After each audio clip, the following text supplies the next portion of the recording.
오늘 에스겔 26장 1절부터 21절까지 말씀으로 내가 너를 대적하리라, 내가 너를 대적하리라, 이런 제목으로 말씀의 은혜를 나누고자 합니다. 역사는 살아있다고 합니다. 그러나 역사가 살아있다는 말은 역사를 주관하시는 하나님이 살아계심을 뜻합니다. 하나님은 어느 나라, 어느 특정 사람을 대상으로 역사를 이끌어 가시는 것이 아닙니다. 이 세상 모든 나라, 모든 백성이 하나님의 소유입니다. 그러므로 우리가 역사를 바라볼 때 항상 그 역사를 구속사적인 관점에서 보지 않으면 역사의 껍데기만 보게 됩니다. 따라합시다. 구속사적인 관점. 구속사적인 관점. 여러분, 이 구속사란 하나님이 세상을 구원하는 행위에 관한 역사를 말합니다. 우리에게 이 눈이 똑바로 열려야 돼요. 그러니까 역사를 바라볼 때 지금 우리가 살고 있는 현재 이 지구촌에 일어나는 모든 모습들을 통해서 하나님의 구원의 역사를 볼 수 있어야 된다는 거예요. 왜 트럼프와 같은 대통령이 세워져서 지금 전 세계 무역 질서를 흐트리고 이렇게 막 혼란스럽게 만드는 것일까? 우리가 이거를 하나님의 구원의 관점에서 볼 수 있어야 된다는 거죠. 에스겔 26장은 두로에 대한 심판입니다. 두로에 대한 심판. 여러분 26장 보시면 위에 제목이 있죠? 뭐라고 나와 있어요? 두로가 받을 심판, 이렇게 나와 있어요. 두로가 받을 심판. 두로에 관한 내용이 에스겔 26장, 또 내일 읽을 27장, 28장에 걸쳐서 나옵니다. 우리가 이것을 통하여 알 수 있는 것은 당시 두로가 지녔던 정치적, 종교적 비중이 얼마나 컸는가를 알 수 있다는 것이죠. 그냥 한 장에 걸쳐 나오는 게 아니라 무려 3장에 걸쳐서 나옵니다. 두로는 항해와 상업의 요지로서 무역을 통하여 다윗과 솔로몬 시대에는 물론이고 그 이후에도 번영하였습니다. 에스겔 26장 1절을 보시면 제11년 어느 달 초하루에 하나님이 선지자 에스겔에게 말씀하셨습니다. 이 시기는 유다 왕 여호야긴이 바벨론에 사로잡혔던 때인 BC 597년으로부터 11년째가 되는 BC 586년으로 예루살렘이 함락되던 해로 봅니다. 함락되던 해로. 그렇다면 하나님이 두로를 심판하신 이유가 무엇일까요? 2절 보시면 두로를 심판하신 이유가 나와요. 그러니까 여러분이 성경을 읽을 때 왜 두로가 심판을 받았는가, 그 이유를 알 수 있다는 거죠. 2절 같이 읽습니다. 인자야, 두로가 예루살렘에 관하여 이르기를 아하, 만민의 문이 깨져서 내게로 돌아왔도다. 그가 황폐하였으니 내가 충만함을 얻으리라 하였도다. 사랑하는 성도 여러분, 선지자 에스겔을 인자라고 부르시면서 하나님이 두로가 예루살렘에 관하여 이른 말을 하나님이 말씀하세요. 그러니까 두로가 예루살렘을 향하여 한 말을 누가 들었다는 얘기예요? 하나님이 들으셨다. 우리는 이 말씀을 통하여 인생의 중요한 교훈을 얻게 됩니다.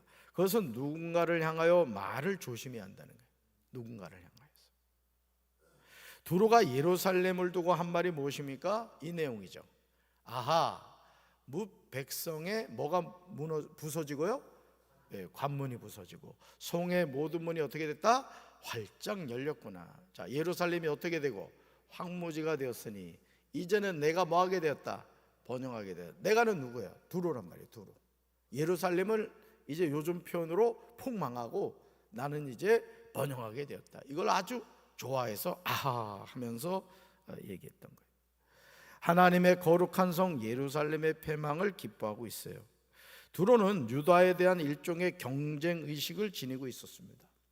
그런데 이제 예루살렘 패망과 더불어 부를 독점할 수 있다는 기대에 취해 있었어요. 그러나 두로의 이 모든 것을 보신 하나님은 예루살렘 파멸을 기뻐하는 두로를 심판하신 거예요. 그래? 네가 나의 백성 예루살렘 성이 패망하는 것을 기뻐하고 있구나. 기분 나쁜데? 이제 하나님이 지금 그러고 계신 거예요. 로마서 12장 15절에서 바울은 우리가 일상의 삶에서 가져야 하는 삶의 중요한 태도를 전해줍니다. 우리 말씀 같이 읽습니다. 즐거워하는 자들과 함께 즐거워하고 우는 자들과 함께 울라. 아멘. 하나님의 자녀가 가져야 하는 삶의 태도는 즐거워하는 자들과 뭐한다? 함께 즐거워하는 거예요. 사실 이게 쉽지 않아요. 즐거워하는 자들과 함께 즐거워한다는 것이 쉽지 않아요. 다른 사람 잘 되는 것 좋아요, 기분 나빠요? 얼굴에 써 있어. 기분 나쁨. 아주 몹시 기분 나쁨.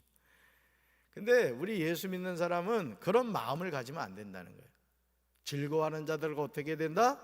함께 즐거워야 된다. 우는 자들과는요, 함께 울어줘야 되는 거예요. 권사님 힘들지, 집사님 힘들지, 성도님 힘들지, 이렇게 손잡아주고 기도해주고 그렇게 해야 된다. 여러분, 두로는 예루살렘이 고통을 당할 때 같이 공감해 주었어야 돼요. 그러나 그들은 아하 하면서 예루살렘의 패망을 좋아했습니다. 여러분, 그 무슨 노래인데, 하여간 그 재밌는 노래예요. 그 우물 안에 이제 고기가 살았다는 거예요. 고기가 우물 안에. 그런데 이 우물 안에 고기가 서로 사이좋게 지내면 괜찮은데 서로 이게 미워했다는 거예요. 그래가지고 어떻게 이제 했는데 고기 한 마리가 죽어버렸어요. 그러니까 이 한 마리가 너무 좋아가지고 이제 내 세상이다 이랬다는 거지. 근데 그 한 마리 고기가 죽으니까 썩었을 거 아니야. 그래서 물이 오염돼가지고 그 고기도 죽었다는 거예요. 이런 얘기가 있어요, 실제. 여러분, 오늘 우리가 살아가는 이 세상은요, 나 혼자 살아가는 세상이야. 독행천리가 아니란 말이에요. 더불어 사는 세상이에요. 그래서 여러분들이, 저는 이 새벽기도의 용사들, 또 금요성령기도의 용사들을 정말 제가 사랑하고 축복하는 것은 우리 교회의 영적 발전소가 여러분이란 말이에요. 아멘이십니까? 여러분이 우리 교회를 지켜가는 영적인 파수꾼이란 말이야. 자, 그런데 중요한 것은 뭐냐면은 여러분이 그런 영적인 파수꾼임을 의식하면서 우리 교회 전체의 영적인 영향력을 미쳐야 된단 말이에요. 아멘이십니까? 나만 기도하는 게 아니라 주변에 있는 권사님, 집사님, 성도님들 자꾸 기도의 자리로 나올 수 있도록 우리 같이 기도하자, 우리 더 하나님 찾자, 이런 역할을 해주셔야 된다. 할렐루야. 여러분, 에스겔 26장 3절부터 6절에서 하나님은 이런 두로에 대해서 구체적으로 심판하세요. 아하 하면서 예루살렘의 패망을 좋아한 두로를 하나님이 심판하시는데 3절 보세요. 3절에서 우리는 두로를 심판하신 분이 하나님이심을 알게 돼요. 하나님이 심판하시는 거예요. 말씀 같이 읽습니다. 그러므로 주 여호와께서 이같이 말씀하셨느니라. 아멘. 이렇게 말씀하시며 두로야 하고 부르십니다.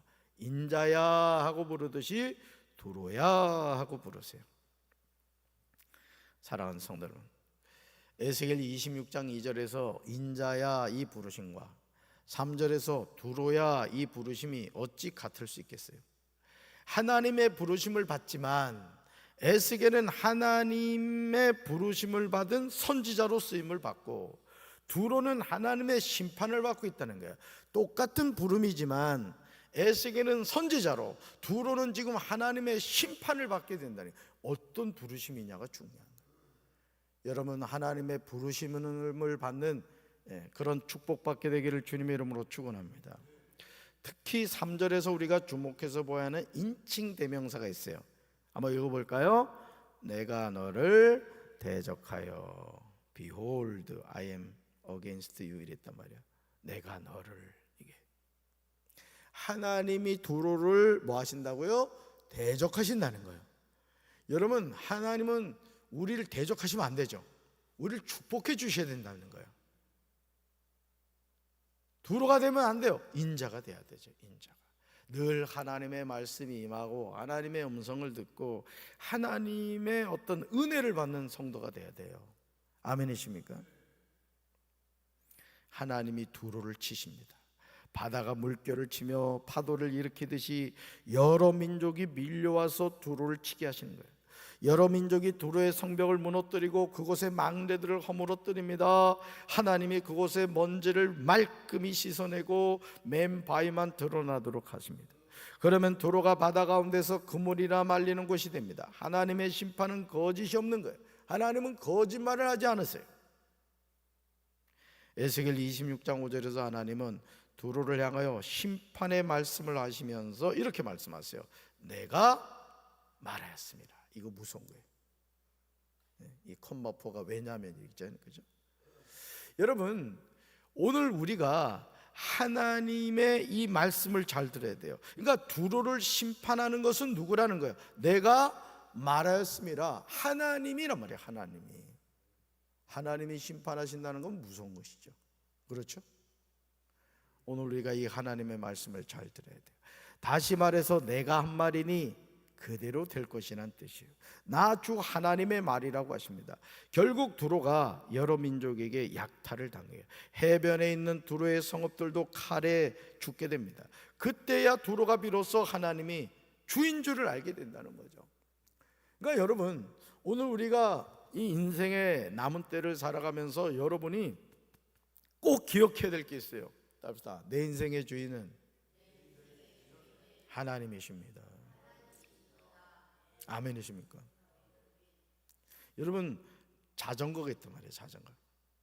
제가 요즘 요즘이라고 하긴 그렇고 하여간 근래 들어 딱 2번 지금 자전거를 탔는데, 제 목양실 앞에 우리 김영심 사모가 야심차게 자전거를 타겠다고 건강할 때 얘기, 아주 비싼 자전거를 사놨어. 그동안 계속 세워놨는데, 여러분, 자전거가 스스로 움직이지 못하잖아요.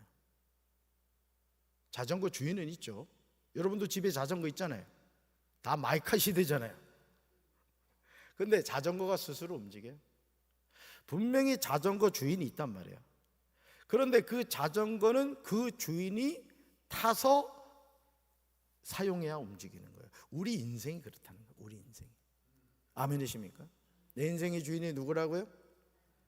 이거 잊지 마셔야 돼요. 너무 단순한 진리인데 우리가 이걸 놓치고 살아요. 내가 살려고 한단 말이에요. 내가. 오늘 두로를 통해서 하나님이 우리에게 말씀하시는 것도 바로 그겁니다. 사랑하는 성도들, 두로에 파멸이 임하게 하신 분은 살아계신 하나님입니다. 두로를 공략했던 열국, 그 바벨론과 그 동맹국들은 하나님의 도구에 불과했다는 거예요.